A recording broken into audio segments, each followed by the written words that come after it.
Boa noite, gente. Vamos falar hoje de três irmãs maravilhosas. A primeira irmã chama-se fé, a segunda chama-se esperança e a terceira chama-se caridade.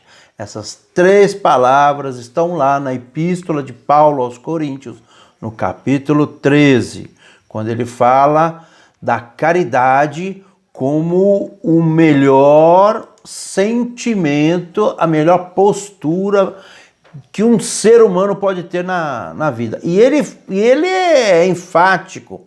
Ele fala o seguinte: ainda que eu falasse a língua dos homens e dos anjos, se eu não tivesse caridade, de nada valeria. Seria como um sino, que o sino faz barulho e por dentro não tem nada, né? Tem o badalo.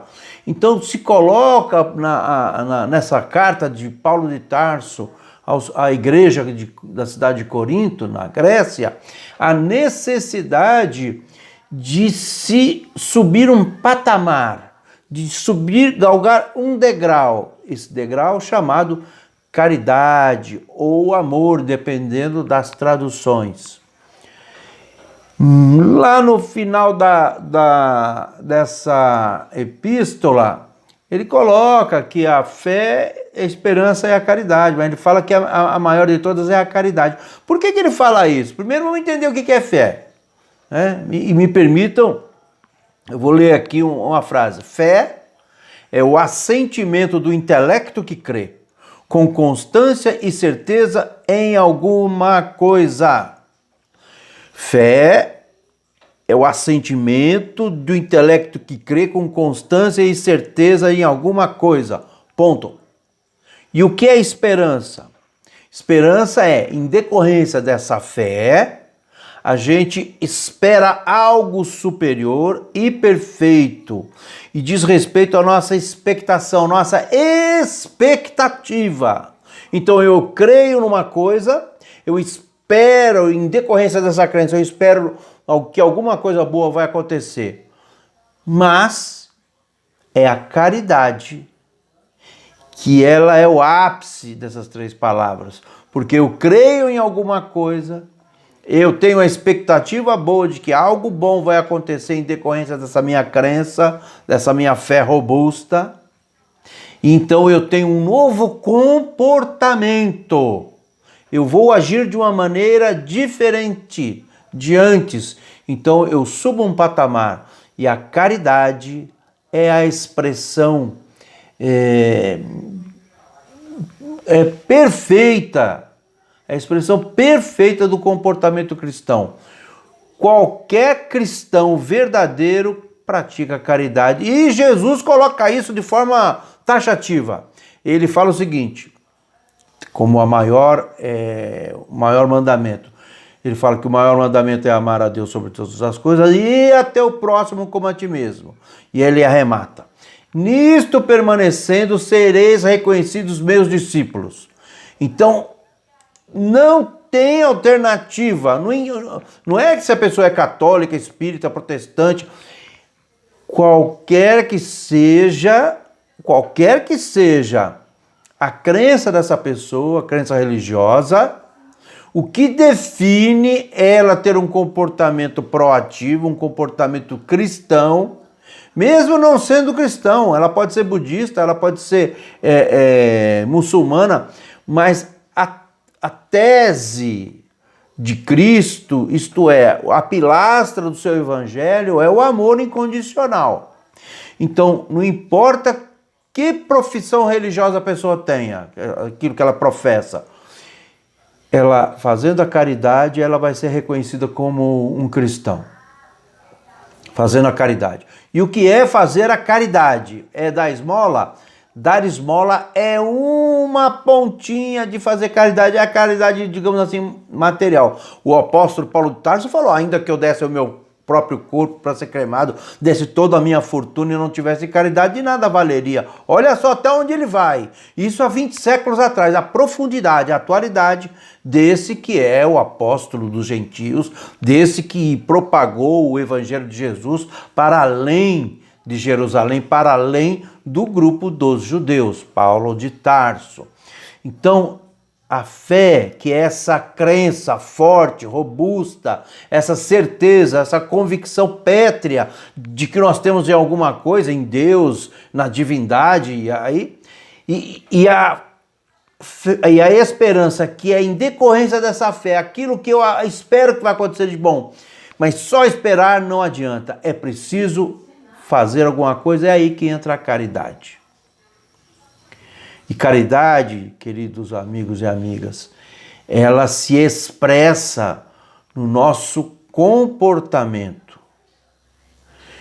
Não adianta eu ter uma fé fortalecida, uma fé robusta, não adianta eu ter uma boa esperança e eu ficar apático, e eu ficar parado. Dá para fazer a caridade é um comportamento que se expressa no seu bom dia, que você dá um bom dia, você dá um bom dia sincero, você cumprimenta o porteiro do seu prédio, você cumprimenta o gari que varre a rua onde você mora, você cumprimenta as flores que você água todos os dias, você cumprimenta as pessoas estranhas que lhe ofertam um sorriso. Então a caridade é um comportamento cristão, a caridade é um comportamento essencialmente humano, dentro daquilo que nós entendemos como humanidade, aquela centelha divina que arde em nós, que nos ilumina, essa centelha divina, essa nossa ligação com Deus, que é amor, nas palavras escritas no Evangelho de João, que aquele que não ama verdadeiramente não conhece a Deus, porque Deus é amor. Olha só, esse é o Evangelho de Jesus, gente. Ele vem reformular toda a crença existente naquela época, onde os judeus acreditavam num Deus todo-poderoso, impiedoso, um Deus que se ofendia, que dispensava ira, raios e trovões, um Deus perseguidor, um Deus que castigava. E Jesus vem trazer que Deus é amor. Chamava Deus de paizinho. E Jesus veio trazer que é para ter indulgência, é para ter clemência, é para ter compaixão. Numa clara tentativa com que Jesus pudesse cair em alguma contradição, levaram uma mulher acusada de adultério para Jesus falar, ó, apedreja ou não apedreja. Se Jesus falasse para apedrejar, cairia em contradição com o seu evangelho. Se ele fala não apedreja, cairia em contradição com a lei de Moisés. Então aí que era a pegadinha, para prender Jesus ali. E Jesus fala, tudo bem, é para apedrejar? Atire a primeira pedra aquele que tiver sem culpa. E olha só como é que é o negócio. Por isso que é importante ler o Evangelho, ler o Velho Testamento. Está previsto, está profetizado no Velho Testamento. Me perdoem agora que eu não trouxe aqui a referência bíblica, isso não está nem no meu roteiro aqui da palestra de hoje, mas é importante, porque Jesus estava agachado escrevendo na areia. E no Evangelho não está dizendo que ele escreveu na areia. Mas acho que está lá em Isaías, que diria o seguinte, que ele escreveria o nome dos infiéis no chão. Ele quem? O Messias que haveria de vir, que seria perseguido, que seria humilhado. Está dizendo lá no Velho Testamento que o Messias escreveria o nome dos infiéis no chão. E Jesus está agachado, desenhando, escrevendo o nome de quem? Provavelmente daqueles que levaram a mulher ali para ser executada em praça pública. E aí atire a primeira pedra, aquele que tiver isento de pecado, e os caras começaram a olhar na areia e falaram, ih, escreveu meu nome, escreveu... Então, foram indo embora. Então, Jesus não anula a lei de Moisés, mas ele apresenta uma lei que suplanta a lei de Moisés, que é a lei da generosidade, do perdão, que é a lei do amor, dar uma nova oportunidade. Qual é o pai que não quer dar uma nova oportunidade para um filho que faliu, né? A misericórdia. Então, qualquer pai humano, cheio de falhas, cheio de defeitos, vai dar oportunidade para seus filhos. quantas vezes for necessária. É assim que a vida é. Imagine Deus em sua inteligência suprema, seu comportamento maravilhoso, infinitamente bom e justo. Ele nos criou para a felicidade. Essa história de ir morrer e ir para o inferno, isso daí é mitologia que vem lá do Hades, o inferno grego. Isso é mitologia colocada na interpretação dos estudiosos, dos exegetas, dos estudiosos do Evangelho. Então, esse inferno ele não existe. O que acontece conosco quando nós desencarnamos é que nós, decorrência do nosso apego a determinadas coisas, em decorrência da nossa sintonia de pensamento, a gente vai para determinada região no plano espiritual, juntamente com outras pessoas, juntamente com as outras pessoas que pensam de maneira igual. Então, dentro desse tripé, a fé, a esperança e a caridade é a melhor, porque a caridade é a comprovação daquilo que você acredita e daquilo que você espera, daquela sua esperança. Então, já que você acredita, tem esperança de coisas boas virão, faça você a mudança que você espera que aconteça. É aí que a gente sai do lugar comum, é aí que a gente tem um comportamento solidário, um comportamento altruísta, um comportamento que vai de encontro àquele que sofre, independente das posições que ele tenha na vida. Eu não sou obrigado a concordar com a postura das pessoas, mas se eu sou um cristão, eu tenho que entender, respeitar o que a pessoa pensa, por isso que a pessoa está agindo. Então, o comportamento cristão é de tolerância, não de omissão, não de ser cúmplice, mas ser tolerante. Jesus era tolerante, mas não era omisso, né? Jesus era tolerante, mas não era omisso. Jesus caminhava com os desvalidos, com aqueles que os sacerdotes nem queriam chegar perto. Então Jesus caminhava com os rejeitados. Ele trazia um evangelho de esperança, de amor, de superação a partir da construção desse reino de Deus, que não está aqui nem acolá, mas está dentro do nosso coração. Então é esse evangelho reformulador das velhas religiões do mundo de então. É um evangelho de amor.